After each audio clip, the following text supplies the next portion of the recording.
the government hands out foil, fentanyl foil, and then they investigate you for cleaning it up. Somebody has taken the time to report We Heart Seattle for improper handling and collection of hypodermic needles and fentanyl paraphernalia.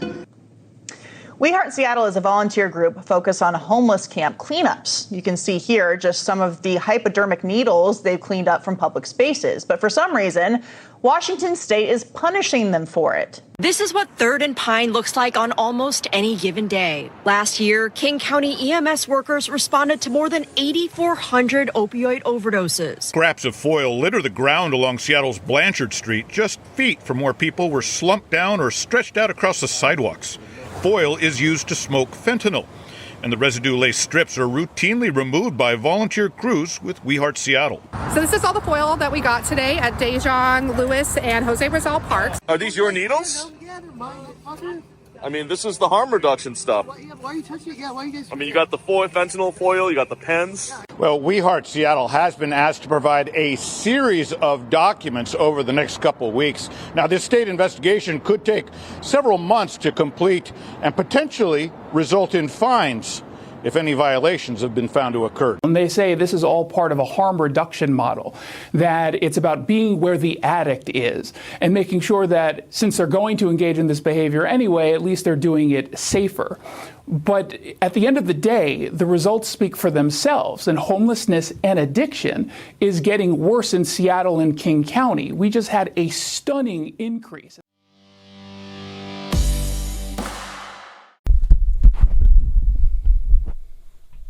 Title of this podcast is The Government Targets Seattle Group for Cleaning Up Drug Gear the Government Handed Out. All right, here we go. Government targets We Heart Seattle Group for cleaning up paraphernalia the government handed out. Oh, the irony on this one. Let's get into it. Here we go.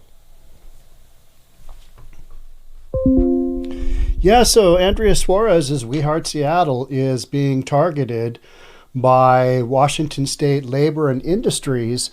They're basically stating, you guys don't know how to pick up needles. It's a toxic job. You guys can't just be out there picking up needles from the park.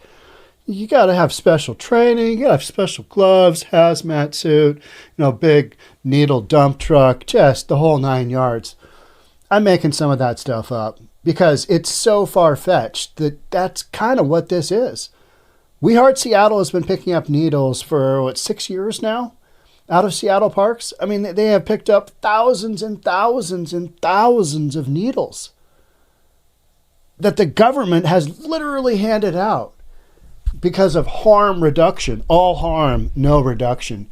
So I think there's a concerted effort right now to suppress conservative voices in Washington State. Specifically, we're going to get into Brandy Cruz is being accused of giving out $1.25 million in advertising to basically a group that put the ballot initiative together to overcome the state millionaire tax. Washington State doesn't like that. Washington State is a one-party rule. Washington State doesn't like what We Heart Seattle is doing because it makes them look bad. You guys handed out the needles and we're voluntarily going out and cleaning them up, and then you're telling us we can't? Okay, yeah. Question, how can you tell when there's too much government? Don't worry. This isn't a rhetorical question. We'll answer that bad boy in the time it takes you to read this story. It's a funny story. I mean, it's funny in the sense that this is so absurd. It's so absurd. Government corruption has reached a scale where it uses all facets of its power to target good guys who are literally cleaning up the problems caused by government. If you're not familiar with We Heart Seattle, it's run by Andrea Suarez. I've done a ton of footage with her, gone out and saw litter picks happening. Just, she's kind of showed me some of the parks that have been impacted. I've shot a lot of footage with Andrea, and she's one of the few, entities out there, nonprofits out there that I actually believe in. And all you got to do is go to We Heart Seattle. Go to We Heart Seattle. You can donate right there. You can volunteer. They've got 2.1 million pounds of trash that they've cleared from parks and shared spaces, and they've helped 325 people off the streets of Seattle. And that is without any government funding. They are all privately funded. So We Heart Seattle, if you feel like it, donate, because this is a no-brainer kind of thing. So someone, perhaps many leftist someones, has reported the stellar on-the-ground volunteer group called We Heart Seattle for picking up discarded drug paraphernalia that the government gives out. Yes, really. Oh, the irony here is just, it's fantastic. This is amazing. The stupidity, this is classic Seattle. This is classic progressive Seattle. Classic progressive city. You know what I mean? Just like, you're doing what? Why? Oh, yeah, that makes complete no sense. Ironic doesn't begin to cover this incident. Indeed, this qualifies as moronic. 100% agreed. Government distributes drug paraphernalia that in short order ends up as hazardous waste left behind by crackheads. Yes, 100%. Then the privately funded We Heart Seattle comes along and cleans up the hazardous waste, and now the government is targeting the group. Perfect. Here's my recent needle story. My girlfriend had to put her cat down, her 19-year-old cat. Name was Kitty. Kitty was at the end of her life. Kitty's been on the ropes for months. She was still doing okay towards the end, but every night my girlfriend had to hydrate her with hypodermic needles, just short ones. And so for 3 months, she, intravenously along her back, vet showed her how to do it. And so for 90 days, she at night hydrated her cat to kind of keep her going. Kitty had, we think, liver, kidney failure, had an extreme,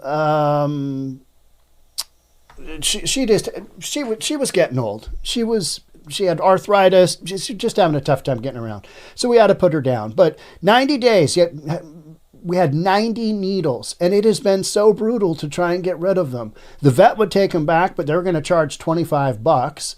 All the places that you used to be able to send the needles back to or take them in, like CVS, they're a no-go. The only place you can really do it is the dump, and the dump has weird hours, like they close at 4:30 on weekdays, the one that's closest to us.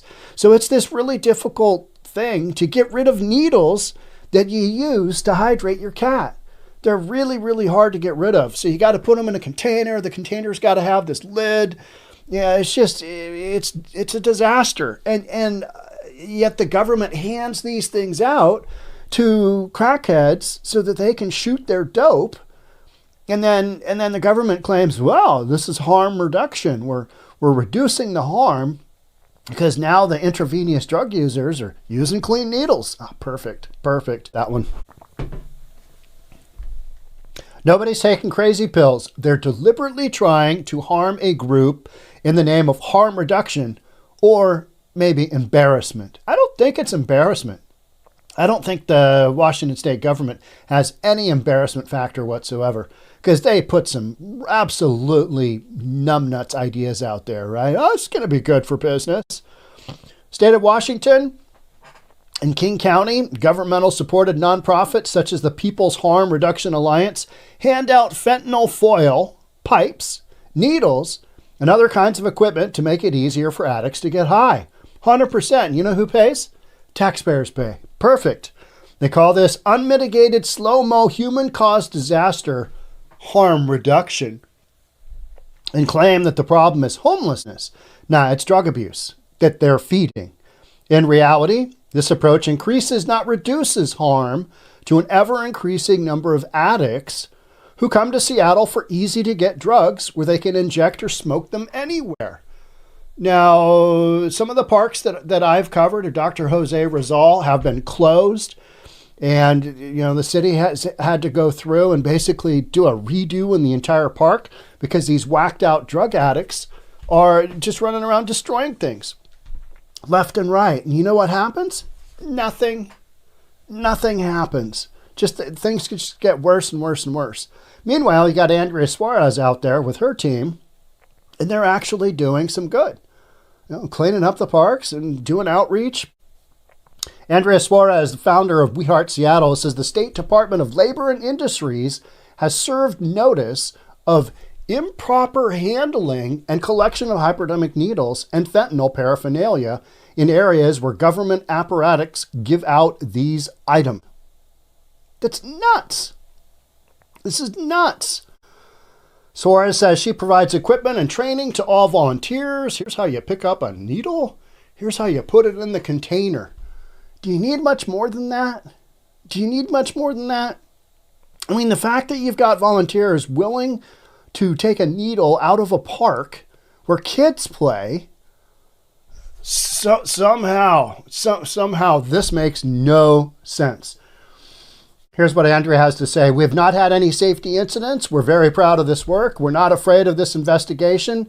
What we're concerned about is the utter hypocrisy and time on the state who hands out the very needles and fentanyl foil that I'm being accused of improperly collecting that are littering the parks and shared spaces. So it's okay to hand them out just willy-nilly to create the shenanigans. It's okay to do that. Shenanigans galore, right? Just boop, go for it.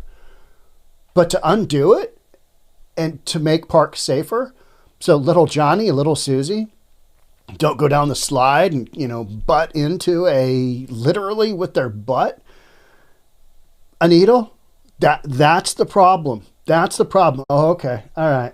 I have to ask, where is this coming from? We are a household brand in the city of Seattle and Washington State doing vital work. Group has been targeted before in an online defamation campaign. Absolutely. Absolutely.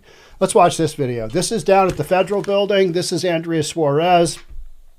This is the kind of nonsense that she encounters all the time. Here we go.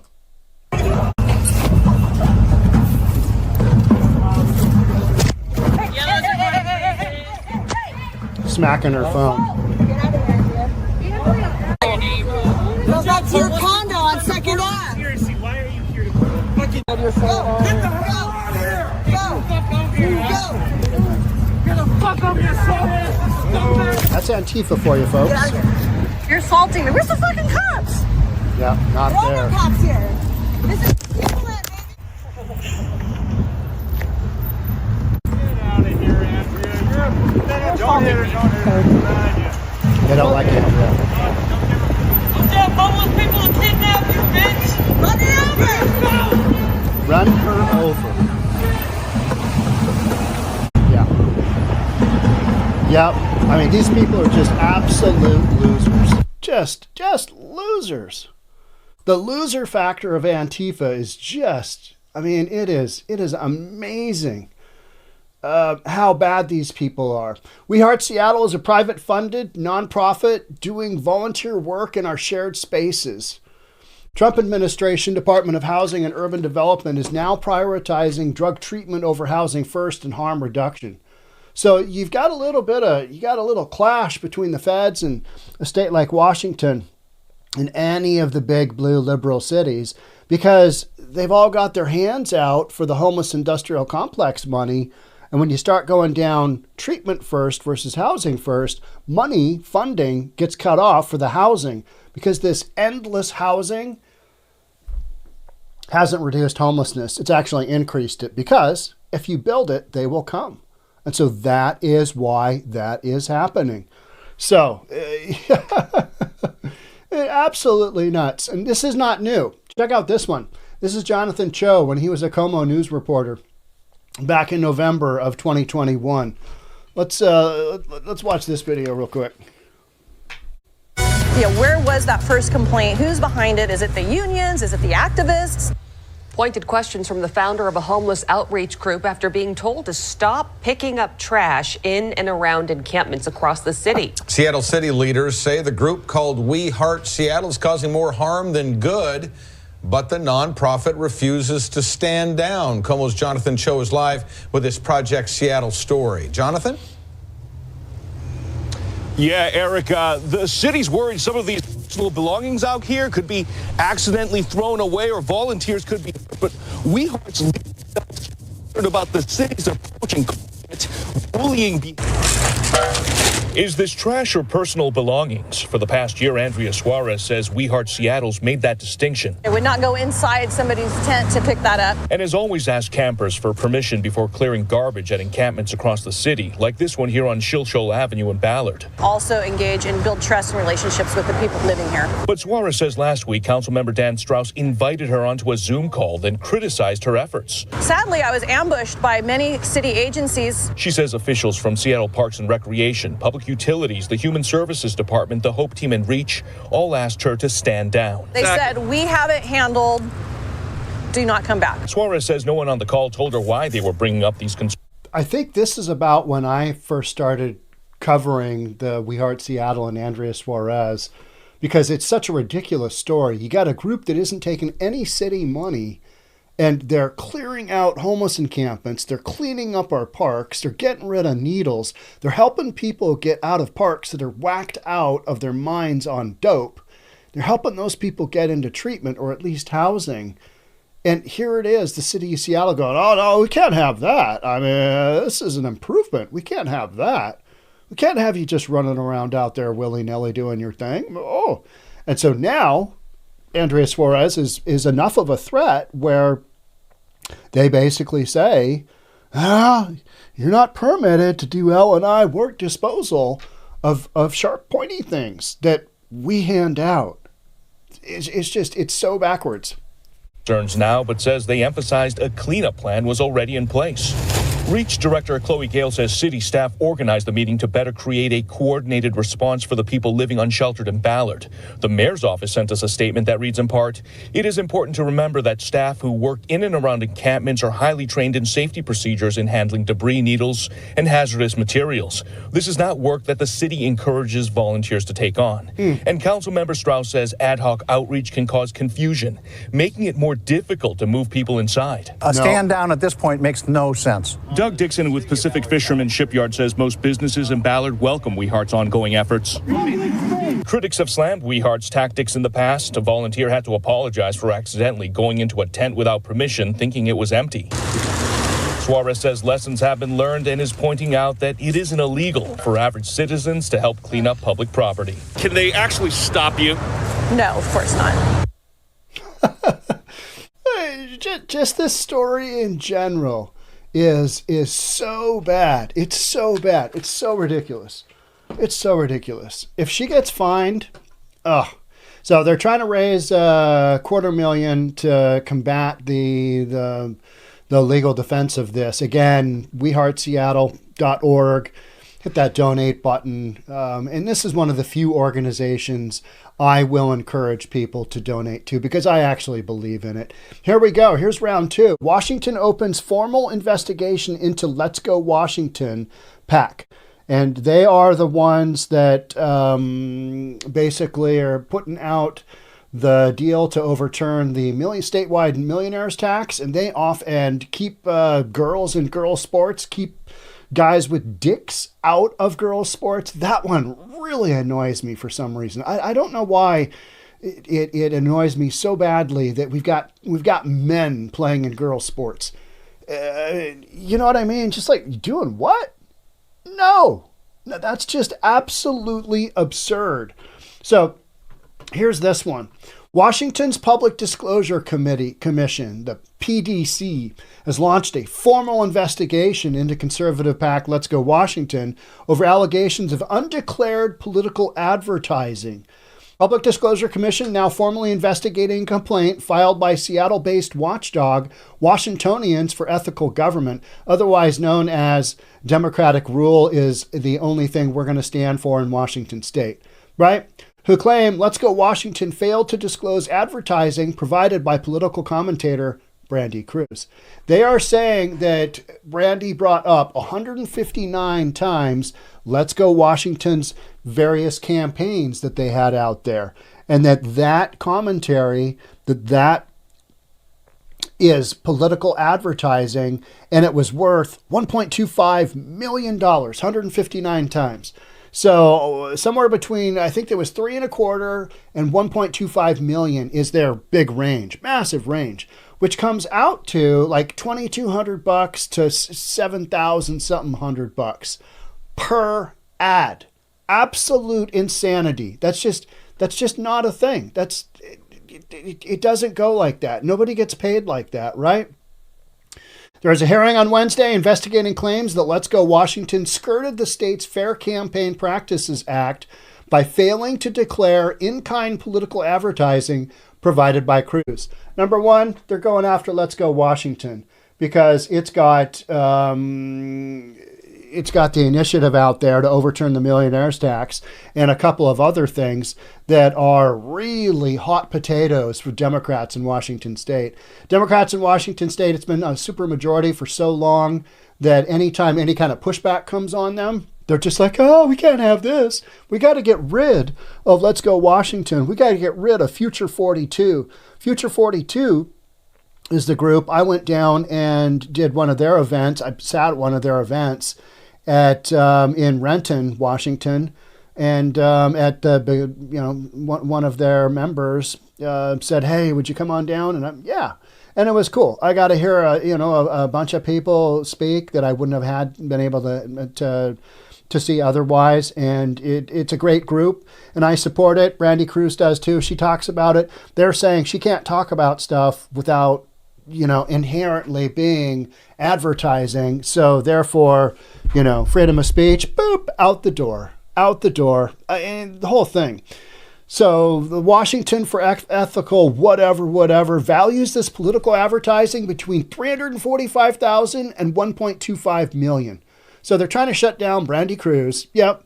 And, Future 42 and Let's Go Washington, because they're all a threat to the nonsense that's going on in Washington state. Here's Let's Go Washington. They said for months, this is a nothing burger complaint. The PDC's own team confirmed there was nothing to pursue, but they wanted to keep the case open to see if they could find something. Just throw that against the wall and see what happens. Yesterday's hearings, the same conclusion was made. There's nothing here.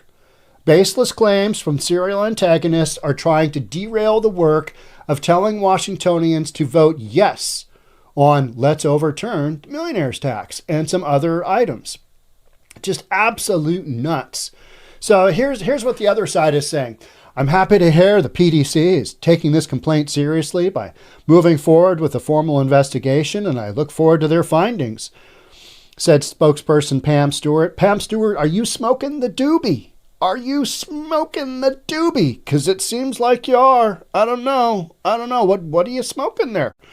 Paid influencers like Brandy Cruz, paid influencers, okay, interesting, are stoking distrust in government and driving voter apathy. Well, it's because she's not on board with your ridiculous campaigns. Something we cannot afford at a time when democracy in America is under assault. Yeah, democracy in America is under assault by Democrats, by progressives, by Democrat Socialists of America, by the left, by the far left, by Antifa. That's who democracy in America is under assault by, not by Brandy Cruz. Jeez, but I want some of what you're smoking there, Pam. PDC's investigation involves gathering documentation, interviewing witnesses, and potentially subpoenaing records. So it's, you can easily say, hey, it's a nothing burger, but you got to go through all the steps and all the legal everything. I mean, you got to have an attorney, representing you, because they've got attorneys. That's who's doing this, right? They've got attorneys. You got to attorney up, and every single step of the way. Maybe she has to give up all of her bank records. Maybe she has to give up, they're saying just a whole bunch of nonsense. It's nonsense. It's literally nonsense. But you still got to fight it. You still got to defend it. You don't have a choice. Because otherwise, they get what they want, which is you basically go out of business. So this is two instances where some pretty vocal conservatives in the state of Washington are, they're getting nailed down, right? They're getting put to the ringer, And it's interesting that they're both happening basically at the same time. I find that interesting. Who's the puppet master pulling the strings? Okay, guys, dance. Let's see you dance. Yeah, I don't think anything happens out of any of these. You know, maybe they give them a couple. Oh, we got an infraction here. Oh, we've got an infraction. Like the state usually does, right? Oh, you violated our terms of whatever. Just a bunch of nonsense. This is the kind of crap that businesses are leaving Washington in droves over. Because instead of supporting an NGO that goes out and cleans up the parks, they're going after the very thing that is making the parks better, which is removing the needles. Certify them. You know what I mean? Certify them. And Brandy Cruz mentioning something that she believes in multiple times doesn't automatically become a political advertisement, right? You can say what you want. You can support what you want. I've talked about, Let's Go Washington. I've talked about Future 42. They've got stuff that I believe in. Is that automatic advertising? No. You got a little thing called freedom of speech. Take that, Washington State. Andrea, keep picking up the needles. Whole thing is just wackadoodle, right? All right. That's it for me on this one. Thanks so much for joining. Love to have you subscribe. Hit that notification bell. I'll see you in the next episode. Thanks again. Bye for now.